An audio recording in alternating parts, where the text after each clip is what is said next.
Community radio ബെൻസിഗറിൽ ഇപ്പോൾ കഥാസാഗരം തയ്യാറാക്കി അവതരിപ്പിക്കുന്നത് ബോണി ജെ ബേസിൽ.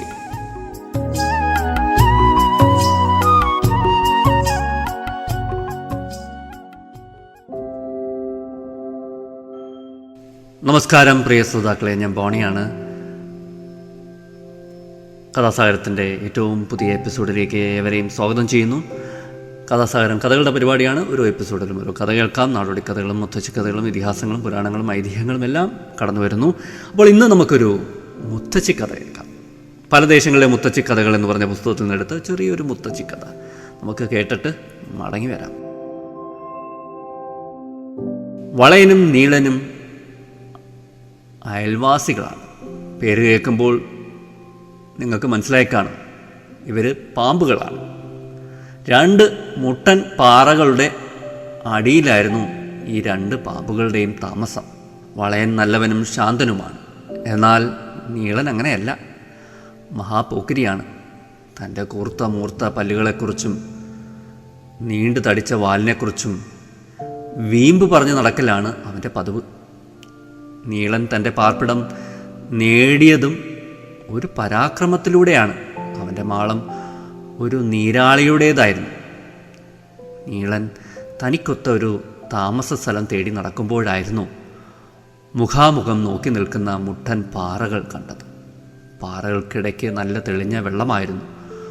ഒരു പാറയിൽ വളയനും മറ്റേ പാറയിൽ നീരാളിയുമായിരുന്നു താമസം. വളയനെ നേരിട്ടാൽ ശരിയല്ലെന്ന് നീളന് തോന്നി. കാരണം അവൻ തൻ്റെ അതേ വർഗക്കാരനാണ്. തൻ്റെ വിദ്യകളെല്ലാം അവനും അറിയാം. നീരാളിയാണെങ്കിൽ എളുപ്പം വകവരുത്താം. പിന്നെ നീളൻ അതിനുള്ള ശ്രമമായി. അങ്ങനെയാണ് നീളൻ കല്ലിടുക്കിൽ ഒളിഞ്ഞു നിന്ന് നീരാളിയുടെ മേൽ ചാടി വീണത്. നീരാളി കുടഞ്ഞു മാറി പ്രതിരോധിക്കും മുമ്പേ നീരാളിയുടെ കാലുകൾ നീളൻ കറുമുറെ തിന്നു. അന്നു മുതൽ നീരാളിയുടെ മാളത്തിൽ പാർപ്പം തുടങ്ങി. വളയന് നീളൻ്റെ ക്രൂര സ്വഭാവം അത്ര ഇഷ്ടമായില്ല. അയൽക്കാരനായതുകൊണ്ട് മുഖം കറുപ്പിച്ചതുമില്ല. നീളൻ ഒരിക്കലും വെറുതെ ഇരിക്കില്ലായിരുന്നു. മത്സ്യങ്ങളുടെയും ഞണ്ടുകളെയും ഓടിച്ചിട്ട് കടിക്കും. വെറുതെ തൻ്റെ വാലിൽ പൂട്ടി ഞെരിക്കുകയും ചെയ്യും. മീനുകളും ഞണ്ടുകളും വേദനിച്ച് നിലവിളിക്കുന്നത് കേട്ട് രസിക്കുമായിരുന്നു ആ ദുഷ്ടനായ നീളൻ. നാൾക്ക് നാൾ നീളൻ്റെ ചട്ടമ്പിത്തരം കൂടിക്കൂടി വന്നു. നീളനെ ഇങ്ങനെ വെറുതെ വിട്ടാൽ ശരിയാവില്ല. വളയൻ ഒരു തീരുമാനത്തിലെത്തി.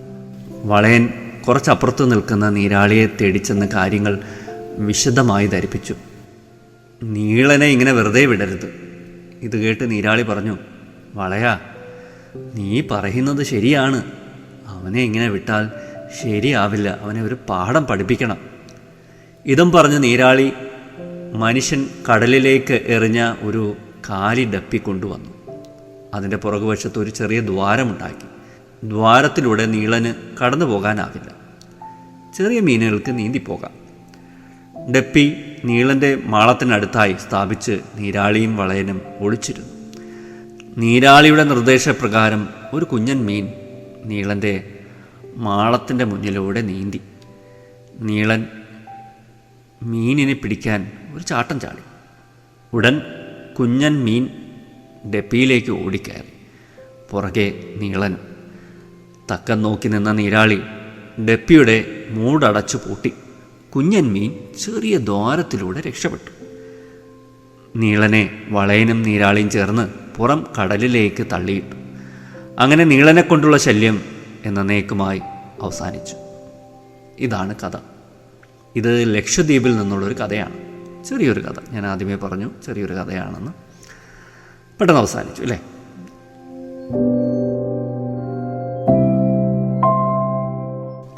രണ്ട് പാമ്പുകളുടെ കഥയാണ്.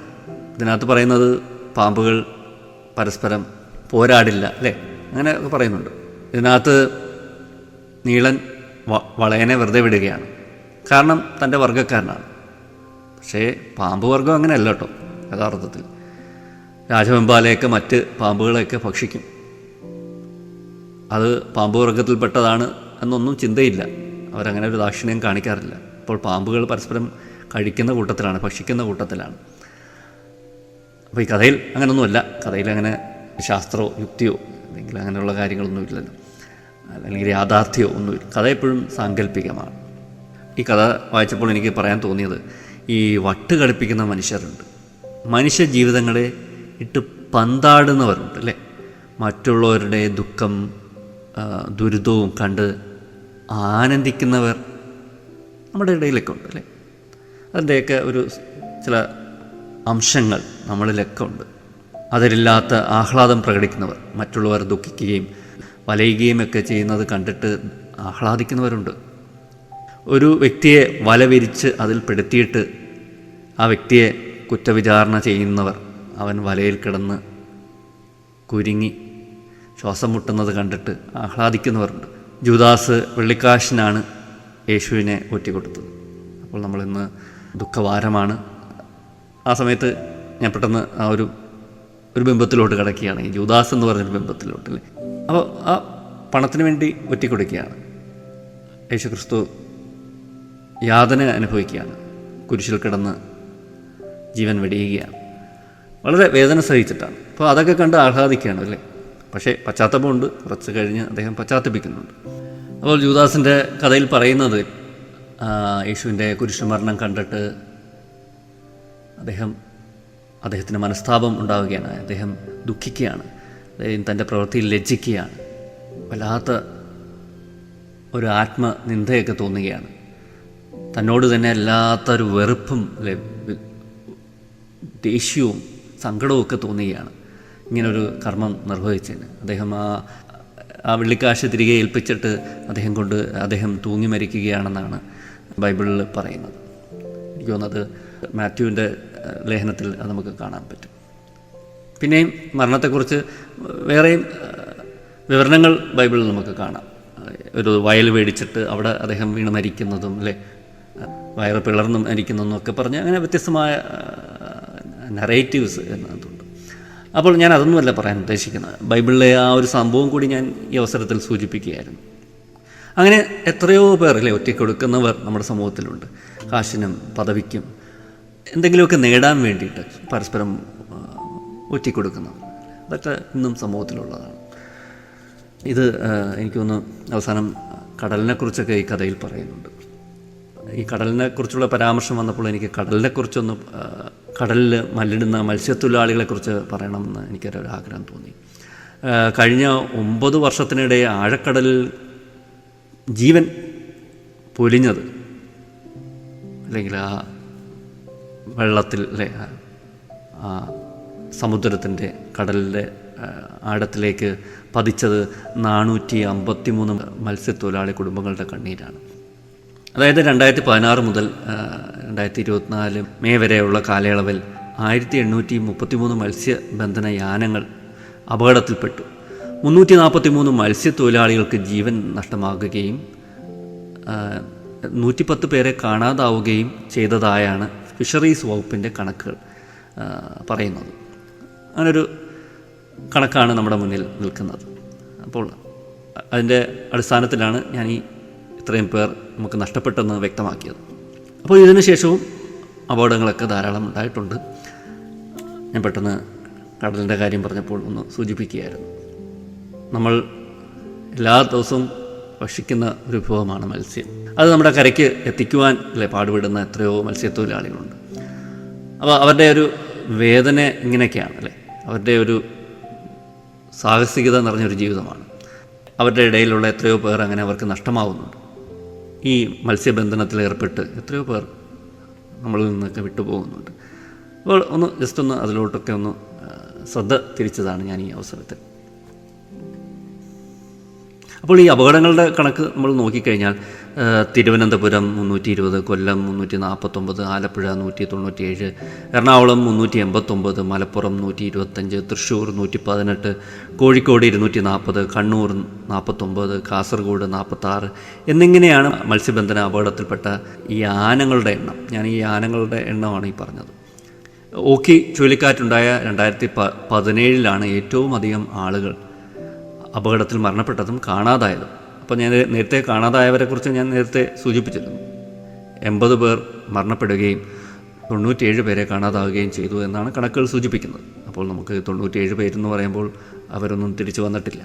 ഈ പറഞ്ഞ കണക്ക് മത്സ്യത്തൊഴിലാളി ക്ഷേമനിധി ബോർഡ് മുഖേനയൊക്കെ അല്ലെങ്കിൽ ഗ്രൂപ്പ് ഇൻഷുറൻസ് ഇനത്തിലൊക്കെ കോടികൾ അവർക്ക് അനുവദിച്ചിട്ടുണ്ട്. അപ്പോൾ അങ്ങനെ നഷ്ടപരിഹാരമൊക്കെ ലഭിക്കുന്നുണ്ട്. എന്നാലും ഈ മേഖല അല്ലേ ഭയങ്കരമായിട്ടുള്ള അപകടം നിറഞ്ഞൊരു മേഖലയാണ്. നമ്മുടെ മത്സ്യത്തൊഴിലാളികൾ കടൽക്ഷോഭങ്ങളൊക്കെ തരണം ചെയ്താണ് മത്സ്യബന്ധനത്തിന് പോകുന്നത്, മത്സ്യങ്ങളുമായിട്ട് തിരികെ വരുന്നത്. നമുക്ക് ഭക്ഷിക്കാൻ യോഗ്യമായ മത്സ്യങ്ങൾ കൊണ്ടുവരുന്നത് വളരെ സാഹസികത നിറഞ്ഞ ഒരു യാത്രയുടെ അവസാനമാണ് അതിവിടെ എത്തുന്നത്. എന്ത് വേണമെങ്കിലും സംഭവിക്കാം അല്ലെ, എപ്പോൾ വേണമെങ്കിലും കടൽ അതിൻ്റെ തനി സ്വഭാവം കാണിക്കാം. നമുക്കറിയില്ല എപ്പോഴാണ് കാലാവസ്ഥ മാറുന്നതെന്ന്. അല്ലെങ്കിൽ ഒരു കടൽക്ഷോഭമോ അല്ലെങ്കിൽ ഒരു കൊടുങ്കാറ്റോ പേമാരിയോ അല്ലെങ്കിൽ ബോട്ട് മറിയുന്നത് അല്ലേ, ഉയർന്ന തിരമാലകൾ വരാം, സുനാമി വരാം, അങ്ങനെ പല പല പ്രതിഭാസങ്ങൾ അല്ലേ കടലിൽ നടക്കുന്നുണ്ട്. അതൊക്കെ തരണം ചെയ്തിട്ടാണ് ഇവർ മത്സ്യബന്ധനത്തിൽ പോവുകയും തിരികെ മത്സ്യസമ്പത്തുമായി തിരികെ വരികയും ഒക്കെ ചെയ്യുന്നത്. അപ്പോൾ ഈ അവസരത്തിൽ ഞാൻ ഈ കടലിൻ്റെ കാര്യമൊക്കെ അവസാനം പറയുന്നത് കൊണ്ട് ഞാൻ ഈ കടലിലെ ഈ എണ്ണം അല്ലേ നമ്മുടെ മത്സ്യത്തൊഴിലാളികളുടെ എത്ര പേർ ജീവൻ പൊലിഞ്ഞു എന്നുള്ള കണക്കും ഇവിടെ ഒന്ന് സൂചിപ്പിക്കുകയായിരുന്നു. എന്തായാലും ഇന്നത്തെ കഥ ഞാനിവിടെ അവസാനിപ്പിക്കുകയാണ്. ഒരു കഥയും കേട്ടു, പിന്നെ കുറച്ച് വർത്തമാനവും കേട്ടു. ഇത്ര നേരം ഇതെല്ലാം കേട്ടിരുന്ന നിങ്ങൾക്ക് ഒരു നന്ദി പറയുകയാണ്. നന്ദി, നമസ്കാരം. Signing off, Boney.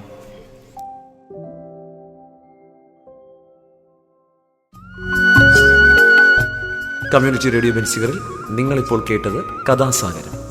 തയ്യാറാക്കി അവതരിപ്പിച്ചത് ബോണി ജെ ബേസിൽ.